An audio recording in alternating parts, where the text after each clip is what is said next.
सब ठप हो जाता है, पूंजी डूब जाती है। कोई हम किसी कार्य के लिए आवेदन करते हैं तो हमें एक एक कार्यालय में महीनों महीनों जाना पड़ता है, तब भी समयबद्ध ढंग से कोई कार्यक्रम आगे नहीं बढ़ पाता है। या हर एक स्तर पर बेईमानी और भ्रष्टाचार का बोलबाला होता था। तो हम लोगों ने दोनों चीजें की। एक, अपराध और अपराधियों के प्रति जो हमारी सरकार ने आने के तत्काल बाद कहा था, जीरो टॉलरेंस की नीति के साथ काम करेंगे, उस पर कार्य हमारा प्रारंभ ही हो चुका था। आप देखे होंगे 4.25 वर्ष का कार्यकाल हमारी सरकार का पूरा हुआ है। सितंबर में 19 सितंबर को 4.5 वर्ष का कार्यकाल सरकार का पूरा होगा और 19 सितंबर आप देखेंगे 4.5 वर्ष में प्रदेश के अंदर कोई दंगा नहीं हुआ। आखिर यही प्रदेश है जहां एवरेज हर तीसरे दिन एक दंगा होता था। हत्या, अपहरण, बलात्कार की घटनाएं जिस तरीके से होती थी, एकदम नियंत्रित किया गया। निवेश के अनुकूल वातावरण बनाया गया। हर एक निवेशक को सुरक्षा प्रदान की गई। सुरक्षा का एक बेहतर वातावरण दिया गया। प्रदेश के परसेप्शन को बदला गया।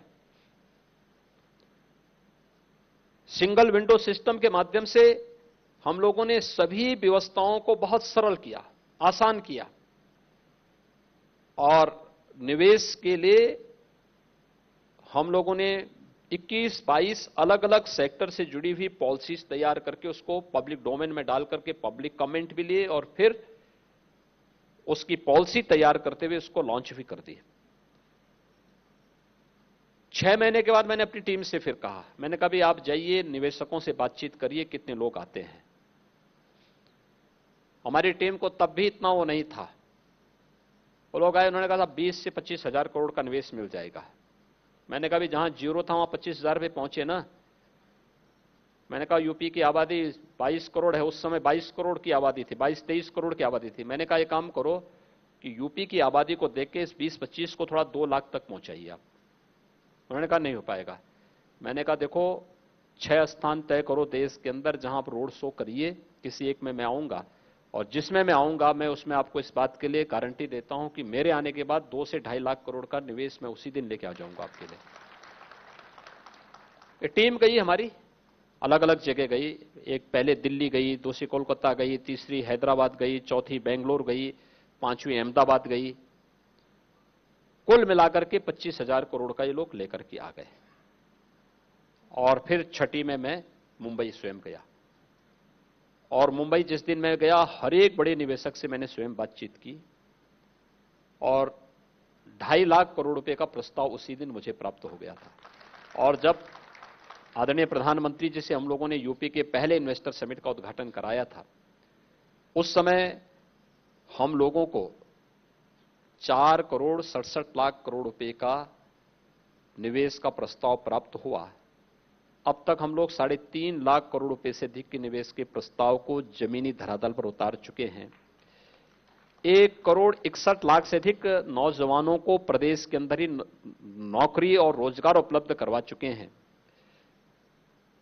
स्वतः रोजगार के साथ जोड़ते हुए 1 डिस्ट्रिक्ट 1 प्रोडक्ट की हमारी योजना है, विश्वकर्मा श्रम सम्मान की है, या एमएसएमई का जो एक बहुत विशाल जाल फैला हुआ है यूपी के अंदर,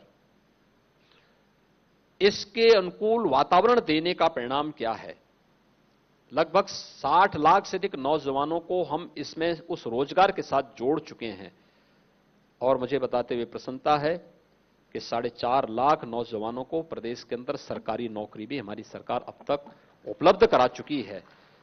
देश के अंदर सबसे बड़ी आबादी का राज्य और बेरोजगारी की दर प्रदेश के अंदर सबसे कम। अगर आप देखें नेशनल फिगर को अगर आप उठा करके देखेंगे तो ये सारे तथ्य आपके सामने आ जाएंगे। हमने इंफ्रास्ट्रक्चर पे भी जोर इसी बात को लेके दिया कि इंफ्रास्ट्रक्चर इकोनॉमी की रीढ़ होती है, उसका बैकबोन होगा।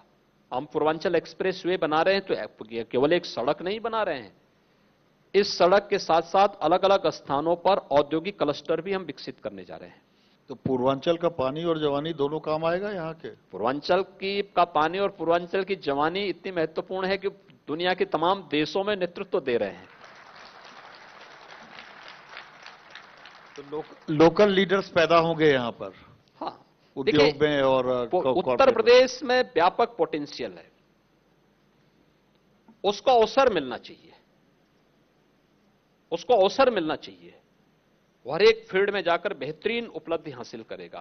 अभी डीआरडीओ ने कोविड की एक दवा विकसित की है, आपको याद होगा, उसमें से 2 वैज्ञानिक गोरखपुर के हैं। महिलाओं के लिए आपने रोमियो स्क्वाड चलाया, कोई उन्हें परेशान न करे, महिलाएं सुरक्षित हो गई, लेकिन सुरक्षित महिलाओं से ही काम नहीं चलता, हम उन्हें आगे कैसे बढ़ाएं, रोजगार कैसे दें। अब मैं आंकड़े देख रहा था, लखनऊ में जो महिलाओं की शिक्षा दर है वो 73.88% है और गोरखपुर में 59.3% है। ये गैप उत्तर प्रदेश के अन्य शहरों में भी होगा, उसे कैसे दूर करें। इसी तरह महिलाओं की जब हेल्थ की बात आती है तो 50% महिलाएं उत्तर प्रदेश में एनीमिक मानी जाती हैं, कुछ को गर्भावस्था की प्रॉब्लम है, 25% माल न्यूट्रिशन से नाटी रह जाती हैं। तो इसके लिए महिलाओं के लिए जो आपने एक सुरक्षा का वातावरण तो उपलब्ध कराया, तो उनके समुचित विकास के लिए प्रदेश की क्या योजना है? देखिए, हम लोगों ने अभी 2 चीजें शुरू की थी। विगत वर्ष 2020 में हम लोगों ने एक मिशन शक्ति का एक अभियान प्रारंभ किया था। मिशन शक्ति का यह कार्यक्रम महिलाओं की सुरक्षा, उनके सम्मान और उनके स्वावलंबन को लेकर के था। आप आश्चर्य करेंगे कि कितने अच्छे उसके परिणाम आ रहे हैं। हमने अब तक प्रदेश के अंदर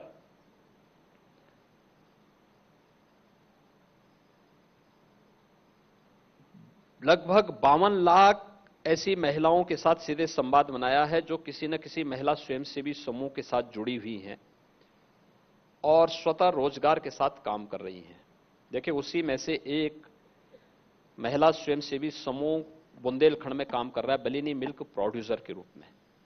2019 में मैंने उसका शुभारंभ किया था। गांव की महिलाओं का समूह है और आप आश्चर्य करेंगे कि अब तक उनका पिछले 2 वर्ष के अंदर जो नेट जो उनका जी, उन्होंने जो अपना बिजनेस किया है 80 करोड़ का किया है और 6 करोड़ का नेट प्रॉफिट उनको हुआ है। ये महिलाओं का एक समूह है जो बुंदेलखंड के 6-7 जनपदों में काम कर रहा है, बलिनी मिल्क प्रोड्यूसर के रूप में। हम लोगों ने उसी तर्ज पर भारत सरकार को अपनी सक्सेसफुल स्टोरी को वहां प्रस्तुत किया। अब हम उसमें 3 नए क्षेत्र खोले हैं, एक गोरखपुर और बस्ती कमिश्नरी के लिए, एक अयोध्या और उसके आसपास की कमिश्नरी को लेकर के, और एक पश्चिम में बदायूं और उसके आसपास के क्षेत्र के लिए। हमने 3 क्लस्टर उसके नए विकसित करने की कार्रवाई शुरू की है। भारत सरकार ने उसमें वित्तीय मदद देने की भी कार्रवाई प्रारंभ की है। अभी मैंने हाल ही में